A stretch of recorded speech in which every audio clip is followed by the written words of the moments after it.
Hello అండి అందరికీ. Welcome back to our channel once again. Premaraju NSS YouTube channel.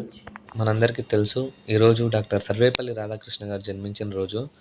అలాగే ఆయన జన్మదినోత్సవం నాడు మనం అందరం ఉపాధ్యాయుల దినోత్సవం కూడా జరుపుకుంటాం. కాబట్టి ఆయన గురించి కొన్ని విషయాలు మనం తెలుసుకుందాం. డాక్టర్ సర్వేపల్లి రాధాకృష్ణ గారు సెప్టెంబర్ 5, 1888లో తమిళనాడులోని తిరుత్తని అనే గ్రామంలో జన్మించాడు. వీరిది నెల్లూరుకు చెందిన సర్వేపల్లి గ్రామం. ఊరి పేరునే ఇంటి పేరుగా మార్చుకున్నారు వీరస్వామి గారు. వీరస్వామి గారు అప్పటి స్థానిక జమీందారు సేవలో సబార్డినేట్గా పనిచేసేవారు.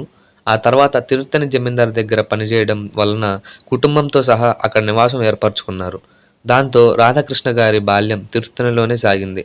రాధాకృష్ణ గారి ప్రాథమిక విద్య తిరుత్తనిలోని కేవీ హై స్కూల్లో సాగింది. ఆ తర్వాత 1896లో తిరుపతిలో ఉన్న హెర్మన్స్బర్గ్ ఎవెంజలికల్ లూథరన్ మిషన్ అనే పాఠశాలలో, ఆ తర్వాత వాలాజ్పేట్లోని ప్రభుత్వ ఉన్నత పాఠశాలలో తమ మాధ్యమిక, ప్రాథమిక విద్యను పూర్తి చేశారు. ఆ తర్వాత ఏలూరులో ఊర్హిస్ కాలేజీలో చేరారు. ఈ కాలేజీలోనే తన మాస్టర్ డిగ్రీని పూర్తి చేశారు. ఇక్కడే తను చదువుకుంటూ 20 ఏళ్ల వయసులోనే ద ఎథిక్స్ ఆఫ్ ద వేదాంత అనే ఒక గ్రంథాన్ని రాశారు. ఈ గ్రంథం ఎంతోమంది విమర్శకుల ప్రశంసలు అందుకుంది. కొన్ని విమర్శలు ఆయనకి కూడా తెచ్చాయి. ఆ తర్వాత 1909 ఏప్రిల్ డాక్టర్ సర్వేపల్లి రాధాకృష్ణ గారు మొట్టమొదటిసారి మద్రాస్ ప్రెసిడెన్షియల్ కాలేజీలో ఫిలాసఫీ ప్రొఫెసర్గా ఎంపికయ్యారు. ఆ తర్వాత 1918లో మైసూరు విశ్వవిద్యాలయానికి ఫిలాసఫీ ప్రొఫెసర్గా ఎంపికయ్యారు. ఆ తర్వాత 1931 నుండి 1936 వరకు ఆంధ్ర విశ్వవిద్యాలయానికి వైస్ ఛాన్సలర్గా పనిచేశారు. ఆ తర్వాత 1939 నుండి 1948 వరకు బనారస్ హిందూ విశ్వవిద్యాలయానికి వైస్ ఛాన్సలర్గా పనిచేశారు.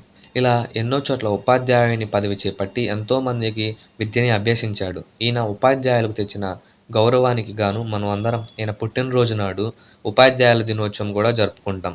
విద్యకు ఈయన చేసిన సేవలకు గాను 1931 జూన్లో కింగ్ జార్జ్వి చేత నైట్హుడ్ అనే బిరుదు కూడా పొందాడు. రాధాకృష్ణ గారు తమ విజయవంతమైన విద్యా జీవితం తర్వాత ఆలస్యంగా రాజకీయ జీవితంలోకి వచ్చారు. 1947 స్వతంత్రం వచ్చినప్పుడు రాధాకృష్ణ గారు యునెస్కోలో భారతదేశానికి ప్రాతినిధ్యం వహించారు. ఆయన 1949 నుండి 1952 వరకు సోవియట్ యూనియన్కు భారతదేశంలో రెండవ రాయబారిగా పనిచేశారు. అప్పుడే రాధాకృష్ణ గారు భారత రాజ్యాంగ సభకు కూడా ఎంపికయ్యారు. 1952లో మొట్టమొదటి ఉపరాష్ట్రపతిగాను, 1962లో రెండవ భారత రాష్ట్రపతిగాను ఆయన సేవలను అందించాడు. రాధాకృష్ణ గారు భారత రాష్ట్రపతిగా అయినప్పుడు తమ విద్యార్థులు మరియు స్నేహితులు కొందరు సెప్టెంబర్ 5న తమ పుట్టినరోజు జరుపుకోవడానికి అనుమతించమని అభ్యర్థించినప్పుడు ఆయన ఆ మాదిరిగా అభ్యర్థించి ఉపాధ్యాయుల దినోత్సవంగా నా పుట్టినరోజు జరిపితే నాకు గర్వకారణంగా ఉంటుంది అని చెప్పారు. అప్పటి నుండే మనం అందరం ఆయన పుట్టినరోజు నాడు భారతీయ ఉపాధ్యాయ దినోత్సవంగా జరుపుకుంటున్నాం. 1903 శివకామ్మ అనే వీరి దూరపు చుట్టాన్ని 16 ఏళ్ల వయసులోనే పెళ్లి చేసుకున్నాడు. 1975 ఏప్రిల్ 17వ తారీఖున మరణించాడు.